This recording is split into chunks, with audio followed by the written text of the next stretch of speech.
আমিও এখান থেকে ভারত প্রেমীদের বলতে চাই, বাংলাদেশিদের কড়া উত্তর দেওয়ার সময় এসেছে। হঠাৎ এক রাতে ঘুমন্ত বাংলাদেশ জেগে ওঠে বিকট শব্দে। আকাশ জুড়ে চক্কর দিচ্ছে ভারতের যুদ্ধ বিমান। ফেনীর আকাশ কালো ধোঁয়ায় ঠেকে গেছে, আর দেশের কিছু গুরুত্বপূর্ণ এলাকা চলে গেছে ভারতের দখলে। বিচ্ছিন্ন করে দেয়া হয়েছে চট্টগ্রামকে। না, এমন ঘটনা ঘটেনি, তবে ঘুমিয়ে ঘুমিয়ে এমনই দিবাস্বপ্ন দেখেছেন ভারতের প্রধানমন্ত্রী নরেন্দ্র মোদী। কিন্তু ঘুম ভেঙে দেখে বাস্তবে কিছুই হয়নি। আর তাই তো মোদী মন খারাপ করে বুঝে ফেলে যে বাংলাদেশকে সে স্বপ্নে পদদলিত করেছে, সেই বাংলাদেশ এখন আগের বাংলাদেশ নেই। এই বাংলাদেশ চোখে চোখ রাখে এবং ঘরে ঢুকে জবাব দিতে জানে। শুনতে অবাক লাগলেও এটাই সত্যি। বাংলাদেশের ফেনী জেলা আমাদের ভূখণ্ডের এমন এক চূড়া পয়েন্ট, যা ঠিক ভারতের শিলিগুড়ি করিডোরের মতো। ভারত যেমন তার ওই চিকেন নেককে রক্ষা করতে সেনা মোতায়েন করে রেখেছে, বাংলাদেশও এবার একই কৌশল নিয়েছে ফেনীকে ঘিরে। আর এখানেই জন্ম নিয়েছে ভারতের গভীর ষড়যন্ত্র। ভারতের গণমাধ্যমে ইতোমধ্যে প্রকাশ পেয়েছে এমন রিপোর্ট, বাংলাদেশের ফেনী করিডোরকে দখল করতে ভারতের লাগবে মাত্র 5 মিনিট। ভাবুন তো, এমন অধ্যত্বপূর্ণ বক্তব্য কোন বন্ধুত্বপূর্ণ রাষ্ট্র দেয়? ভারতের মিডিয়াগুলো বারবার এমন কথাই ইন্ধন দিচ্ছে, আর তাদের কিছু রাজনীতিক তো সরাসরি হুমকিও দিয়েছেন যে ফেনী দখল করে চট্টগ্রাম বিচ্ছিন্ন করা হবে। এই চট্টগ্রাম, যেখান দিয়ে বাংলাদেশের প্রায় 90% আমদানি রপ্তানি চলে। বাংলাদেশের এই করিডোর, যেটা দৈর্ঘ্য মাত্র 25 কিলোমিটার, এর একদিকে সমুদ্র, আরেকদিকে ভারত। এটি যদি কেউ দখল করে নেয়, তাহলে চট্টগ্রাম সহ 8টি জেলা বিচ্ছিন্ন হয়ে পড়বে বাংলাদেশের মূল ভূখণ্ড থেকে।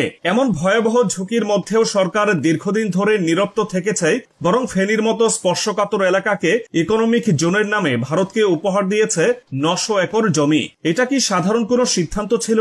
মোটেও না। 2015 সালে শেখ হাসিনা সরকার খুলনায় বিনামূল্যে 500 একর জমি ইকোনমিক জোনের জন্য বরাদ্দ দিলেও ভারত সেখানে আগ্রহ দেখায়নি, কারণ ভারতের আগ্রহ সবসময় ছিল ফেনী। এই কৌশলগত এলাকাটি তাদের দখলে নিতে পারলে বাংলাদেশ হয়ে যাবে ভারতীয় আগ্রাসনের পায়ের নিচে পিষ্ট এক উপনিবেশ।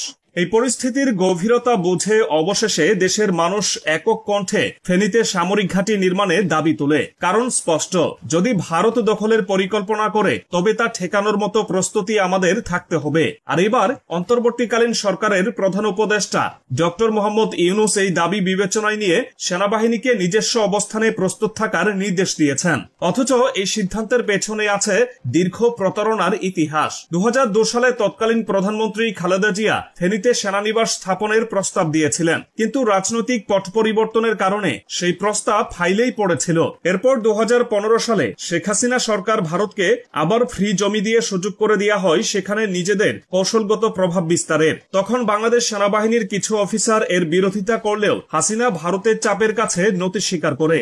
এই পরিস্থিতিতে বর্তমান বাংলাদেশ সরকার বুঝতে পেরেছে ফেনী আর কোনোভাবেই অবহেলার জায়গা নয়। হাসিনা সরকার পতনের পর দেশের প্রতিরক্ষা ও সার্বভৌমত্ব এখন এক নতুন বাস্তবতার মুখে। তাই ফেনীতে নতুন করে সেনাঘাঁটি নির্মাণ নিয়ে আলোচনা শুরু হয়েছে খুব গোপনে, অথচ খুব দ্রুত গতিতে।